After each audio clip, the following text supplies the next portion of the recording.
ওদের পরিকল্পনা ভোট লোটার, প্রাণ থাকতে লুটতে দেব না।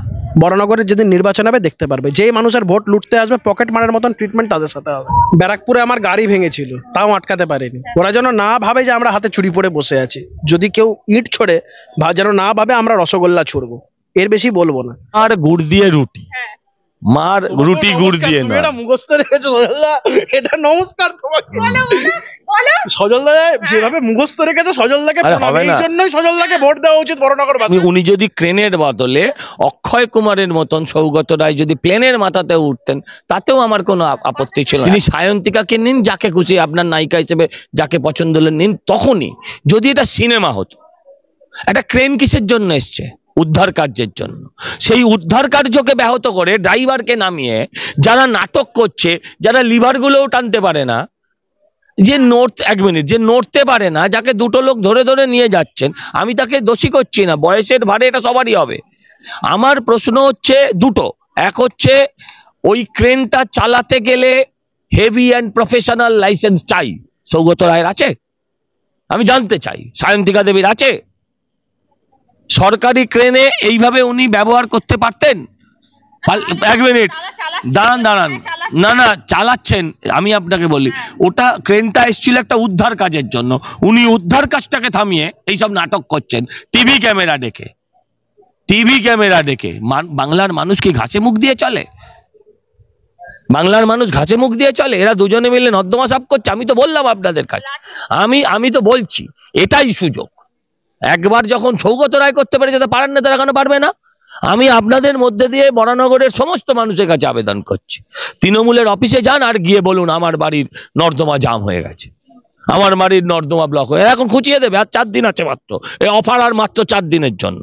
এরপর কিন্তু আপনাদের খুঁচিয়ে খুঁচিয়ে শেষ করবে। পার্টি অফিসের ভেতরে আগে, নির্বাচনের আগে ভোট করতে বলুন। পার্টি অফিসের ভেতরে আপনি আগে ভোট করতে বলুন। যদি পার্টি অফিসের ভেতরে আপনার ভোটের জামানত না জব্দ হয়ে যায়, তারপর তো আপনি আমার সঙ্গে লড়বেন। মমতা ব্যানার্জি এত ছুটে বেড়াচ্ছেন সৌগত রায়ের জন্য, বলছেন থাপ্পড় মারো, কিন্তু একটা বারের জন্য ভাইপো আসছে না কেন? মানুষ যদি রাস্তায় নেমে পড়ে, কোনো ফোর্সই তখন কাজে লাগে না, কারণ জনগণের ফোর্সের থেকে বড় কোনো ফোর্স হতে পারে না। পড়াশোনা করে আসা ছাত্ররা কখনো ভয় পায় না, তারা পরীক্ষা দেয়ও আর পাশও করে। সজলদা গিয়ে সোজা মাটিতে বসে পড়লে, এইটা হচ্ছে সজল ঘোষ। তো তফাৎ হয় না। বরানগরের মানুষ সোনা চিনতে ভুল করবে বলে আমার মনে হয় না। উনি তো মুখোশ, মুখোশের পেছনে যে মুখটা আছে, আমার লড়াইটা তার বিরুদ্ধে। ওনাকে বলা হয়েছে যে তোমার বাবা আইনের রক্ষক আর তোমার দিদি আইনের ভক্ষক। এই রাজ্যে আইনের শাসন নেই, এখানে শাসকের আইন চলে। এই কথাটা বলে তো উনি হাইকোর্ট বুঝিয়ে দিচ্ছে। যারা বলছে দেশ বেঁচেছে, তারা বলুক কাদের কাছে বেঁচেছে, কে কিনলো? আম্বানি, আদানি, কারা কিনলো? বাঁশ মানুষ রেডি রেখেছে তৃণমূলকে দেওয়ার জন্য। আচ্ছা তুমি একটা কথা বলো তো, বাঁশ দিয়ে কোথায় ওরকম ড্রেন সাফ হয়? কোন জমাদারটা ওরকম বাঁশ দিয়ে ড্রেন সাফ করে? কি এক্স্যাক্টলি? ও উনি হেলে ধরতে পারেন না, কেউটা ধরেছেন, বাঁশ নিয়ে এমনি এমনি এমনি এমনি করছেন। দেখান ছবিটা একবার পাশাপাশি দেখাবেন, আমি মিথ্যা বলছি কিনা। ইয়ার কি মারা হচ্ছে? মানুষ জলকষ্টে জলের মধ্যে ভেসে আছে, লোকের পাড়ায় বাড়িতে এলাকায় কারেন্ট নেই। অন্তত 50 জন লোক আমাকে ফোন করেছে, অসহায়। সিএসসি কে ফোন করছি, বলছে মাটির নিচে কাজ করবো কি করে, সেখানে 1 হাঁটু জল। এরকম অবস্থা নাটক করতে এসছেন, এরকম অবস্থা নাটক করতে এসছেন। সব টিভি চ্যানেল দেখিয়েছে, সব টিভি চ্যানেলের পেজে দেখুন আপনি গিয়ে, মানুষের কমেন্টস গুলো দেখুন। নির্বোধ বলে না, বয়সকালে ওই কি বুড়ো বয়সে ভীমরতি, এটা হচ্ছে। বলছি একদম শেষ দফায় অগ্নি পরীক্ষা, সেই অগ্নি পরীক্ষা এবারে সজল ঘোষও দেবেন। আপনারা প্রত্যেকেই জানেন 1 তারিখে সজল ঘোষের ভোট একদম বরানগরে। শেষ দফার ভোটেই সজল ঘোষ অগ্নি পরীক্ষা দেবেন, কিন্তু অগ্নি পরীক্ষা কতটা কঠিন হবে তার কাছে বলুন তো। আপনারা প্রত্যেকেই জানেন সজলদা, একদম শেষ দফায় আপনি অগ্নি পরীক্ষা। শেষ দফায় ওদের দফা রফা করে দেবো, কোনো চাপ নেই। মানুষের ভোট ওরা কিছুই পাবে না, মানুষের ভোট ওরা কিছুই পাবে না, কিছুতেই পাবে না। ওদের পরিকল্পনা ভোট লোটার, প্রাণ থাকতে লুটতে দেব না। আর সেন্ট্রাল ফোর্সের উপর ভরসা রাখি, আশা করি ওরা এইগুলো করতে পারবে না। ভূমিকা নিয়ে যথেষ্ট প্রশ্ন আছে, আমরা নিজেরা কভার করেছি। সজলদা আপনি কি করে এখনো আস্থা রাখছেন? কলকাতার ক্ষেত্রে কি করে আস্থা?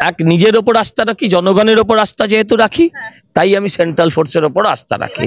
কারণ আমি বিশ্বাস করি মানুষ যদি রাস্তায় নেমে পড়ে, কোনো ফোর্সই তখন কাজে লাগে না, কারণ জনগণের ফোর্সের থেকে বড় কোনো ফোর্স হতে পারে না। প্রতিরোধ হবে, যদি ভোট লুট করতে আসে তার যোগ্য জবাব পাবে। আমরা এখানে নির্বাচন লড়তে এসেছি, সজলদাকে জেতাতে এসেছি। সজলদাকে বিধানসভায় পাঠাবে বরানগরের মানুষ। সেই অধিকার যদি কেউ খর্ব করতে চায়, ধরো যেমন রাস্তাঘাটে কেউ ধরো পকেট মারলো, পকেট মারের সাথে পাবলিক কি ট্রিটমেন্ট করে, বরানগরের যেদিন নির্বাচন হবে দেখতে পারবে। যেই মানুষের ভোট লুটতে আসবে পকেট মারার মতন ট্রিটমেন্ট তাদের সাথে হবে। দেশটাকে বিক্রি করেছে মানে কাদের কাছে বিক্রি করেছে, কি বিক্রি করেছে বলতে হবে তো। তুমি যে বলছো দেশকে বিক্রি করে দিয়েছে, কি বিক্রি করেছে তা তুমি তোমার মুখে, আচ্ছা কি বেচেছে বলো, কি বেচেছে বলো না, একটা নাম বলো। ওরা বলে এলআইসি বেচেছে, রেল বেচেছে। আমি বলি রেলটা কার কাছে বেচলো সেটা বলো, আর বলতে পারে না। যদি সায়ন্তিকা দেবী বলে থাকেন, আমি আপনার উদ্দেশ্যে বলছি যে আমি সরাসরি, আমি প্রথম কথা হচ্ছে আমি সরাসরি বলুন, ভায়া মিডিয়াম বলুন, আমি যাই বলুন, আমি বলছি ওরা বলুক, যারা বলছে দেশ বেচেছে তারা বলুক কাদের কাছে বেচেছে, কে কিনলো, আম্বানি আদানি কারা কিনলো। আমরা যেমন জানি আমাদের সরকার, এখানকার রাজ্য সরকার একটা তাজপুর বন্দরটা আদানিদের কাছে বেচেছিল, পরে আদানিরা ব্যাক করে গেছে, ছেড়ে দিয়েছে, আলাদা কথা। কিন্তু আমার প্রশ্ন হচ্ছে রেল এলআইসি বেচলো তো বটে, কাকে বেচলো? ভূতকে তো আর বেচেনি রে ভাই, কোনো অশরীরীকে তো বেচেনি, কোনো ব্যবসায়িক গোষ্ঠীকে তো বেচেছে। আচ্ছা দেশের না হলে বিদেশের বেচেছে, নাম বলো। আমি কখনোই এ ধরনের কথা বলিনি, কেউ এ ধরনের কথা বলেননি, একদম মিথ্যা কথা বলছেন উনি। উনি একটা সেন্টিমেন্ট ক্রিয়েট করার চেষ্টা করছেন। আমি আপনাকে বলি উনি নিজে মুখে কি বলছেন, উনি বলছেন যে আমার বাবা একজন সৎ পুলিশ অফিসার।